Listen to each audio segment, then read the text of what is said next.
Hello and welcome to the Independent Dealer Podcast. Today we have got an incredible treat. We cornered Shawn, the sales hustler Hayes. Shawn, we're so excited to have you on the podcast. Hey, thank you guys, man. It's a pleasure to meet both of you guys. And I'm excited for today's show. I probably talked and threw a lot in there, but anytime you guys want me back on, I would love to do it as well. Welcome to the Independent Dealer Podcast, the podcast for auto dealers to learn and grow together. Here are your hosts, Luke Godwin and Jeff Watson. All right, here we are with the one and only. Luke, I'd probably say if we're judging popularity by Facebook friends, Shawn is probably the most popular person we've had on the podcast. Well, that's awesome, man. Yeah, that's cool. I've been a member of the Sales Hustler group for a while on Facebook, and it's pretty neat. Shawn's got a great movement. We've got Shawn Sales Hustler Hayes here with us. Shawn, real quick, give us, this is what we call the 0 to 60. Give us your 0 to 60. Where did you come from? A little bit about your background, what you're doing now. Sure. For those of you that don't know you. Well, I'll kind of synopsis it down. Now, obviously, I was born in Ohio, Canton, Ohio. I was not really good at high school. I liked high school for sports and social, but really wasn't into the study thing, so I knew I wouldn't go to college, right? So I got out of high school not knowing what I wanted to do, dabbled, went down the wrong roads, had many, many doors I shouldn't have went in, but went in and stayed too long, if you catch my drift. And then kind of got lost along the way, man. Kind of got lost along the way, bartended for 10 years, kicked around until one day somebody came into my bar and said, you should be in sales. And that was when I was about 27 years old. So I started in sales.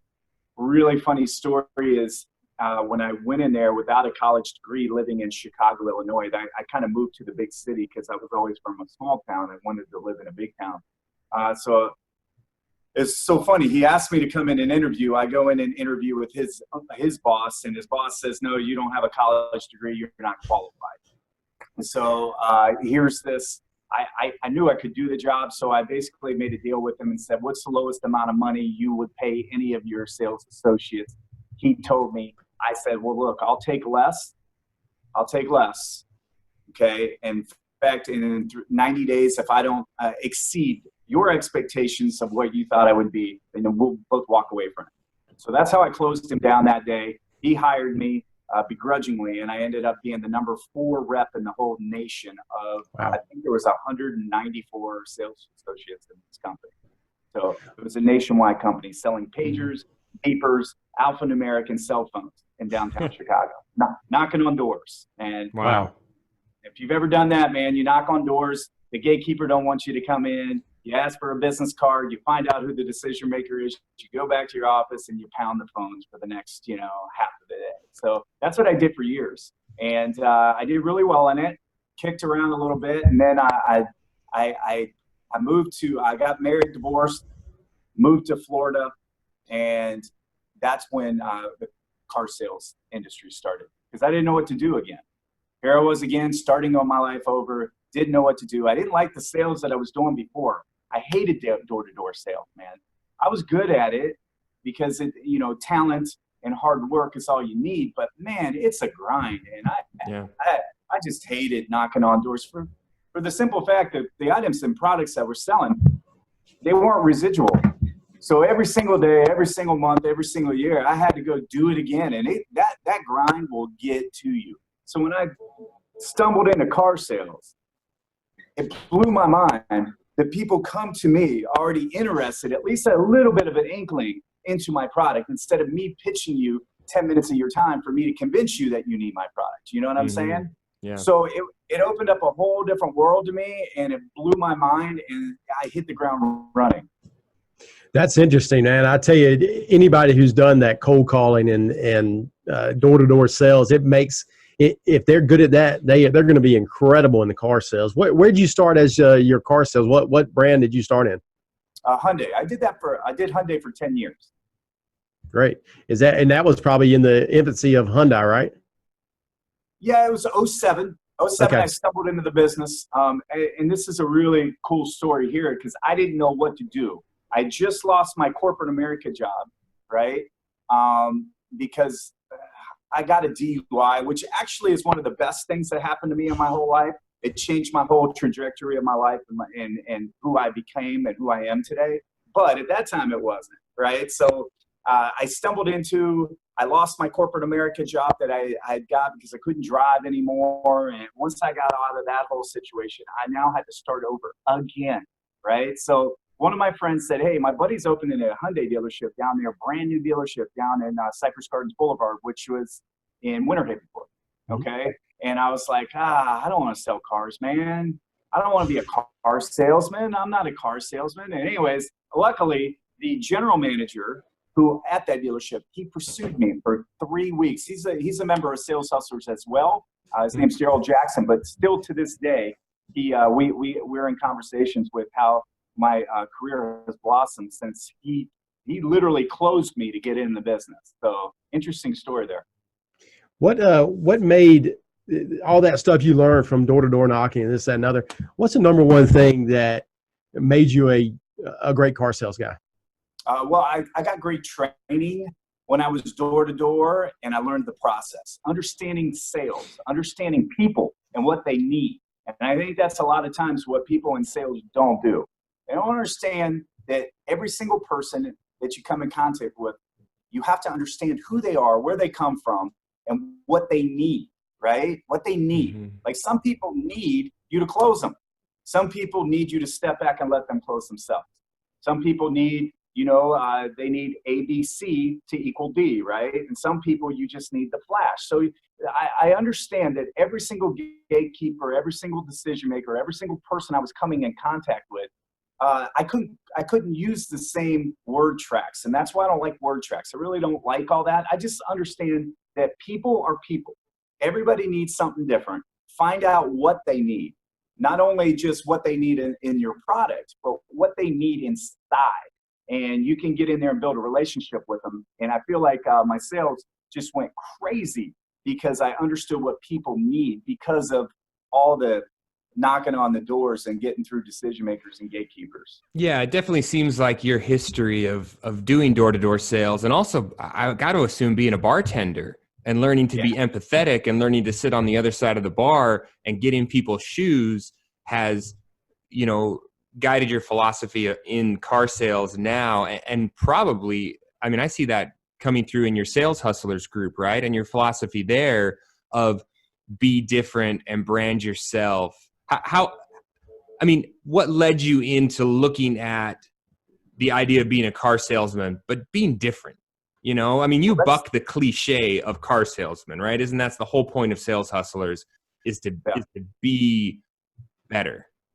Well, I did, but here's the funny thing, and I didn't do it for 10 years. I was the typical guy sitting on a golf cart, standing out on point, waiting for things to happen. All right. I did it through Hyundai. And then when I transitioned and moved to St. Augustine, so I worked in Winter Haven for 5.5 years at the same dealership, Hyundai. I went on vacation to St. Augustine, Florida with my wife and son, and they had a Hyundai dealership there. And I'm like, I hate Winter Haven, Florida, right? It's hot, it's small, there's nothing to do, right? St. Augustine was just the beach, right? And it was like, great. So I was like, let's move here. And that's what we did. So I worked there for 5 years, but I did the same thing as I did back in Winter Haven. I was always the number one rep. I was always the number one in sales. Mm-hmm. That was just because of my talent and hard work and ethic, hard work ethic. But then I got bored. And this is what happens a lot in our industry at every single position: sales, manager, GSM, GM. People settle into a routine, they become comfortable in that routine, and they get bored in that routine. They get bored in that life, right? And that's what happened to me. I got bored and almost got out of this business that made me successful, which is crazy, right? You're like, why would you want to do that, dude? You're making more money than you ever made in your life. You're finally successful and found a career that you can actually stay in. Your wife's happy. You just built a home. Your son's going to college. Why would you want to change anything? Well, it's because I became bored. And one thing I've learned in my life is when people become bored in their marriages, people get bored in their careers, and they get bored in their personal life, they start questioning. They start looking for things to take up some of that boredom. And that's what happened to me. I almost lost something that was great in my life because of boredom. So I said, hey, I don't need to get out of the business. I don't need to get out of the business. The business is good. I'm good in the business. I just need something to spark my drive and excitement again. Okay. Like it was when I first got into it 10 years ago. All right. When you have no competition anymore and you don't have goals set, and that was my problem, I didn't have goals set, short-term and long-term. And because of that, I became bored. And when you don't have a bullseye to shoot for every day, you become monotonous. You become routine and bored. Oh, for sure. Sets in. And that's what happened to me, man. So that's why I started social media and branding myself. It was just to protect me, not for to get out of the business. I saw it as an opportunity to I saw a couple people doing it. There was like Mike Davenport and like one other guy, but I didn't see them doing it the way I envisioned you could really build a brand, right? Yeah. They were doing some videos and some stuff. So I attacked it with every single thing I had, like all in kind of thing. And that's what you have to do, I think, life, career, and marriage. You have to be all in, man. If you ain't all in, you're half out. And when you're half out, you're thinking about other things to do that, are usually not good. That's how people get in vices. That's how people lose their marriages. That's how people lose their careers, is they just start getting half in the water, half in the boat. They're never really truly in all the way. And they start filling their time with other things, man. Shawn, we believe in training so much, on the podcast here. We talk about training all the time.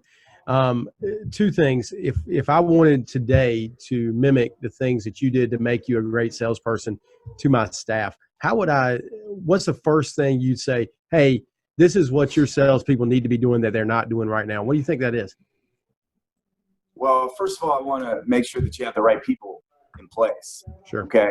I'd say number one, because a lot of times you got people in there, and no matter what you do and no matter how much you try to motivate or inspire them, they ain't going to do what you want them to do. Right. And we as managers, what do? We say, oh, well, that's just Billy, or that's just Tommy, he'll be fine. The problem is when that becomes a cancer on your floor, right? It becomes a cancer. You got to make sure that these people that are working for you every day are in the right position, right? You hire them on character, not just abilities. They got to have good character. They got to have good work ethic. They got to have not only talent, but you got to have the right things in place. And then you've got to make sure that the sales managers do their job. So if you're a GM, which I start tomorrow, I start as the GM at CMA Chevrolet, right? So I'm going to make sure that my managers hold everybody accountable. I'm going to hold them accountable. I'm going to hold the sales staff accountable, and they're going to hold me accountable. And I think accountability from the leadership and the managers is where it lacks, okay? That's what I've noticed over the years, all right? Sure. It's not so much the salespeople. The salespeople are only a product of the dealership and the managers that are managing, right? So yes, you can have a guy like me that comes in who I don't need you to tell me what to do. I don't need you to motivate or inspire me. I have that within me, but I'm only 10%, right? The other 90% need things in place. They need processes. They need accountability. They need pushing. They need coaching. They need teaching, right? And that's where I think lacks. So I would tell you, to answer your question, is you got to make sure that your leadership people are the right people in place and that they carry your directives out and keep them accountable, because that's what happens. They become friends with them and they're like, oh, that's just Tommy, that's Billy, don't worry about it. And that's where it all falls apart. So I like to run a tight ship, right? And I want to keep everybody accountable. That's so hard to do. I mean, especially as if you've had salespeople or people in your organization that have been there for years, and maybe you weren't as accountable as you should have been with them early on, and getting back to that point is really hard. You have any anything that you can add to how to maybe, I guess, put the horse back in the barn and fix those problems? That's a great question. I guarantee you, Luke, that is the majority that have troubles right now. It's because they weren't always putting themselves accountable. And now you're like, how can I hold that person accountable? He worked here 3 years. And you're like, well, what are you going to tell me to do that when you haven't been doing it, right? Yeah. But you got to have a restart. You just have to have a restart. Say, look, I had an epiphany, all right? You have a meeting with everybody and you say, look, this is the way it's going to be, okay? I'm going to hold myself accountable and I want you all to hold me accountable. But I'm going to hold you accountable, and what used to happen is not going to happen. And if I have to make examples of people, I will. I don't want to. I love y'all. Now, for real, you have to have, and people are sometimes scared of the conversations, but you know what? That's what our salespeople want. They really, really do. They're just like, and I don't mean this and like, they're like kids. They're not. But what I'm saying, I'm referencing to parents and children. Children want accountability. They want you to be straight with them. You know how I raised my son? I didn't take all the topics that I shouldn't talk about. I sat him down and I had conversations with him, real conversations. Said, hey, man, what's your goals? What do you want to do in the future, right? Maybe we shouldn't do this because that's going to lead down the wrong road. It's okay. Instead of saying, that's the way it should be, you're going to do it the way I need you to do it, blah, blah, blah, blah, blah. You need to have conversations with these people. You need to sit every single person down individually and say, hey, let's talk about your short-term and long-term goals. Okay. You don't want to stay where you're at your whole life, but you don't know how to get there. I'm going to help you get there and guide you. Okay. But you're going to have to change some things that you used to do that I allowed you to do. We're not going to do that anymore. Okay. And here's what it's going to bring you. See, people like that. They like structure. They like discipline. There's, if they haven't had it, they don't like it, but they will. Right. And then you have to counsel them in a leadership way. Like say, hey man, I want you to get that new house. I want you to get that promotion you want, right? The problem is, and here's what I've noticed, guys, is that a lot of people in our industry don't have goals. They don't even know what goals are. It's a funny thing to say. It's like, oh, goals, right? But they don't really have a bullseye. And the only way you're going to achieve the level of where you want to, or you say you want to, is to have daily, monthly, yearly, long-term goals. You have to. I totally agree with that. Mm-hmm. That's so you recommend, what I've noticed a lot of people doing is getting with their salespeople or their managers each month at the beginning of the month and setting those goals. Do you see that being a important thing in our business? Sure, absolutely. Well, we don't do one-on-ones enough consistently and correctly. We sit down, like, think about this. This is a typical, I've sat on many sales floors in my life, and this is a typical thing at the first day of the month. Hey, Shawn, how many are you going to sell this month? 25. Hey, Bill, how much are you going to sell? And they write it down. Nobody tells, okay, well, wait a minute. What does 25 cars mean? Like, how many people, what's your closing percentage right now? Well, I don't know. Well, how the hell are you going to say you're going to close 25 deals? That's right. You have to break it all down. Success leaves clues. We got to know the analytics of what it takes for you to sell 25 cars. If you have a 25% closing ratio, then how many people are you going to have to talk to? How many people a day? How many people a week? Right? And when people see that, they're like, oh, I never looked at it that way. We harp on knowing your numbers, because if you know that you're closing 50% of your appointments that show, well, you got a pretty good idea of how many appointments you need, right? So then you just start working it backwards. I always go from the point where I want to go, and I work it backwards, just like you said. It's exactly what I do. And I teach other people to do that now. And that, all those, I had 40 salesmen under me at Dan Cummins, and that's what we did. We broke it down that way. Like, okay, well, you got to know your numbers. If you don't know your numbers, don't even give me how many cars you're selling, okay? Because it's not going to work. Mm-hmm. That's what we have to do. One of the other things, I forgot to answer this earlier, but he was kind of asking me why the branding thing, why you have to do it today. And you just got to do it, right? But why? Well, when I got into business, usually about a customer would come in going to 3 or 4 dealerships, right? Mm-hmm. And then I saw that traffic slowing down for the guy that stands out on the fresh shut, man, right?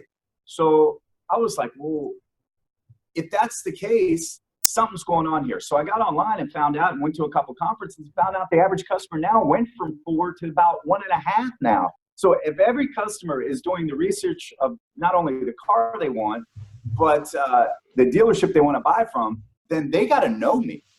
Because if not, I'm going to do better than the average person in my dealership just for pure work ethic and talent.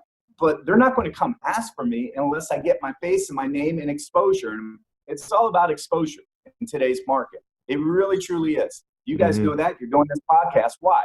for exposure. Are you trying to help people? Yes, but there's an end game to you. What are some practical ways or things we can do today to start? Any tips or tricks or ideas that we could just kind of like maybe get over that self-confidence or, the hurdles of just putting our face out there? Well, yes. First of all, the people have fear, first of all, and why people don't want to brand themselves, right? The other thing is they do it once or twice and they don't see a return. That's the second thing, right? And the third thing is just laziness, right? Those are the three reasons why people aren't doing it, right? And when I sit people down and I have that conversation with them, I'm like, look, take the last one out. Laziness is not an excuse. You're going to have to work anything good in life. Every single thing I've ever had in my life or seen somebody else have in life, nothing came easy and everything was a grind. Okay. But in fact, you're going to have to accept and love the grind. I love the grind. In fact, I love the grind better than when I actually achieved what I was grinding for. Right. I love the process. So I take that out. It's like, look, you have good work ethic. You're just going to have to be more consistent about it. Consistency is huge in social media. Absolutely. If you're not doing every single day, okay, for 3 years, every single day, or 2.5 years, every single day at 8 a.m., I did a live video. Every day. Every day. Now, what's that do? Well, people knew consistently I would be there. It allows you to build a following. People know where to find you. Think about this. If you're watching a TV show, and one night it's on at 10, the next night it's on at 8, one day it's not on the next week, it can't develop a consistent following, right? Yeah. All right. Well, the same thing is what you're trying to accomplish in social media. You're trying to get a following, and the only way you can get a following is to put consistent, good content out there, right? So that's A, number one. All right. Second thing is, hey, man, you have fear. Why? Because of the way you look or your sound or something like that? Look, those people see you the exact same way when they come in your dealership and they see that you're overweight, right? They see that you have a bad voice. They see that you're ugly, right? And it don't matter. You still sell them a car, right? So there's no difference whether if it's video or if it's in person. It's period. So get past that. In fact, don't even look at it. Do the video and send it. Don't watch yourself if that is something that you have to get over, right? Yeah. So I just have conversations with people and tell them exactly that. Don't worry about the fear. Be consistent in it. Do it every day. It's not going to happen overnight, but in a year, 2 years, 3 years, your whole life will change. Think about this, y'all. Think about this. I've now spoke at conferences, held my own conference, got 2 promotions in 2 years from salesmen that no one knew. No one was asking me to be on podcasts. Nobody was asking me to speak at conferences. Nobody was asking me to write books, right? In 2.5 years, I went from GM and part owner of a dealership, all because of exposure, right? That's it. Did I get any more talented? No. I was just as good today in sales as I was 2 or 3 years ago, other than maybe a couple tweaks here and there. I didn't work any harder. I had the same work ethic. Okay. The difference was now people know that I can bring value to them. Now they know what products and what things I can do, right? Now the exposure has opened up other opportunities. And that's what I try to tell everybody. Stop being like this. Stop being closed-minded. General managers, owners, GSMs, sales managers, and salesmen, every single people, I don't care. There's no level that you get to that you shouldn't keep doing social media. Period. I'm going to do it more now that I'm a GM than I did as a salesman. Okay? Yeah, to build the brand of the dealership. Absolutely. And yourself still. It's not just about driving sales directly to yourself, but it's about putting the personality of yourself in the dealership. And you say that, it reminded me of that quote you put up maybe a couple days ago, and I'll put you on the spot if you can remember it, but it said something about, didn't you say exposure leads to recognition and recognition leads to something and that leads to, what was it? I think I said exposure. I think it was something to exposure, exposure to influence to money, right? Yeah, because go to Shawn's page and look that up. That just really, I mean, I see a lot of stuff on the internet, but that spelled it out in a way that just said, yes, like duh. Exposure leads to recognition. Recognition leads to influence. Influence leads to, what you want done. Opportunities. Money. Yes, that's it. It's so interesting.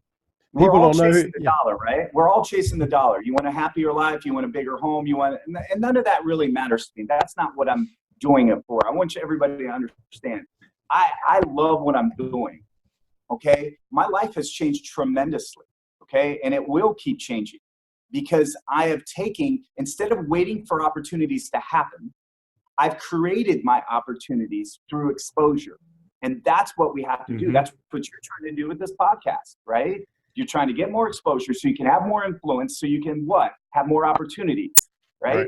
And that's what it's all about. And that's what we have to start thinking about and stop worrying about all the little things like, what do I look like? Oh, I have a pimple today. Oh, I had this, or my hair's not right, or and I don't like the way I sound.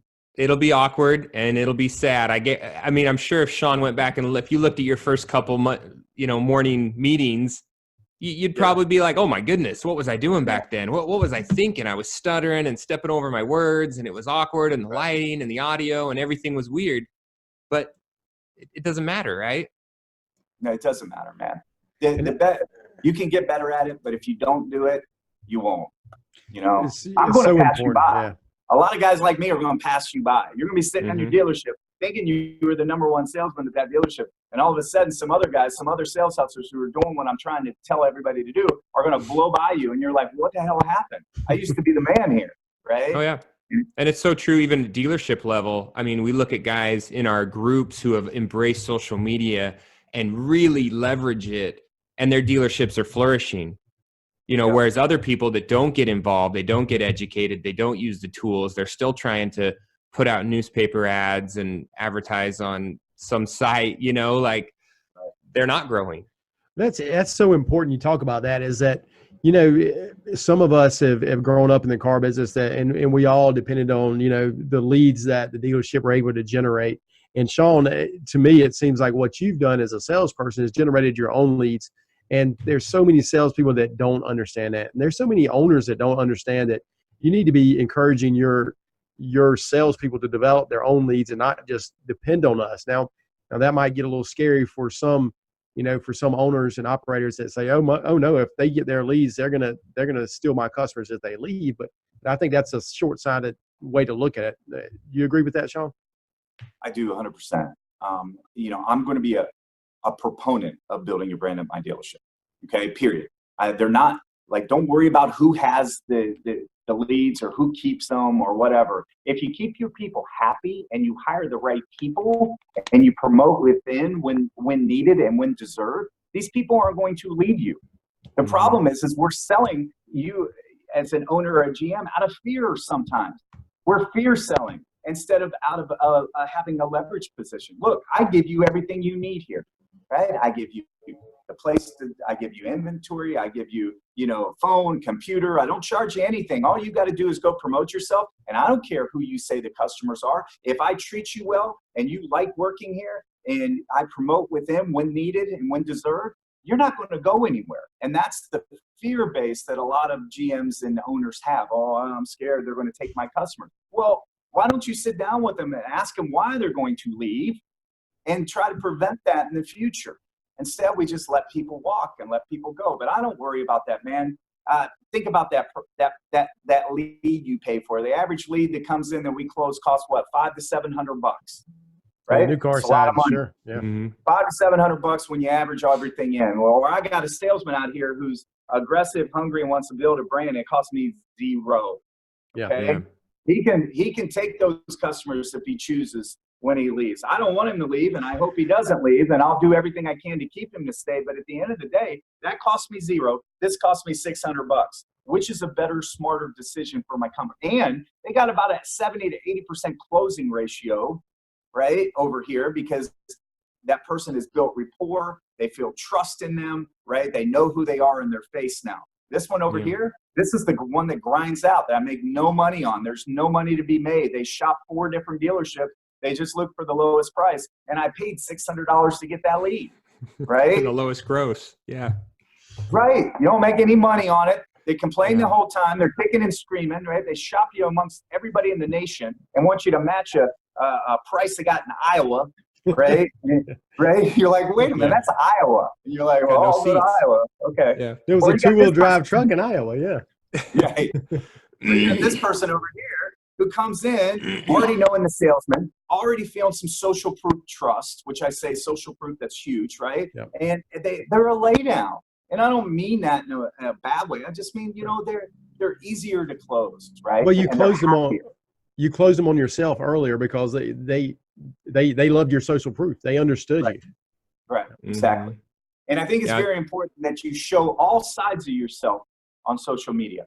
Okay. Mhm. This is a problem that a lot of people have because they can't get traction. It's because they're not being themselves. They're not being Yeah. real. And people see that. They see it really, really fast. And I know you want to present this perfect image of yourself, but it's okay. I tell people, look, I did go through bad times. I almost flunked out of high school. I barely graduated, right? I was suspended many times. I had a DUI. I made so many mistakes in my life. The difference is now people feel like they know me. Right? I feel like now I've controlled that narrative. There's nothing that can come out of my past and somebody says, whoa, you know what? He did this. I already told everybody all that, man. Yeah. I call it the Eminem approach. If you tell everybody, okay, remember Eminem on that last battle, right? That last battle he did in that 8 Mile movie. That last battle, he went up first and he told that guy he was competing with every single thing about himself. I'm white. I live in a trailer. Blah, blah, blah, blah, blah, blah. My mom's on drugs. All that. And the guy didn't know what to say. Now, if you do that in your social media and you tell people, look, this is the real me, I'm going to let you see me, and you're going to go along with me on this journey, then, man, it just opens up people to you. You feel like a real person. Then you can give, I don't know. It really helped me being open with people. I didn't try to live a perfect life on social media. Now, there's a couple topics I don't mess around with, right? I don't get involved. Smart. I don't get involved with too much. You're not going to see a lot of politics out of my time. Yeah, or football. Yeah. You're not going to see a lot of, faith-based a lot because a lot of people get in arguments about that stuff. Yeah. But it's okay to say, look, I failed in my life so many times. This is why I've learned and I can teach you. And I just think that's the best way to go about it. And I think part of it is I'm sure you'd agree with this, is you do need to use your Facebook page. Don't be afraid to tell people what you do. You don't have to go create some second Facebook page that is Jeff the salesman, No, it's me. This is what I do. And if I'm posting things on here that offend my family and friends or that aren't relevant, that's fine. They can unfollow me because this is my livelihood. This is how I make my living. It is my dealership. And if I'm scared to tell people, those things, then I'm in the wrong industry, right? Yeah.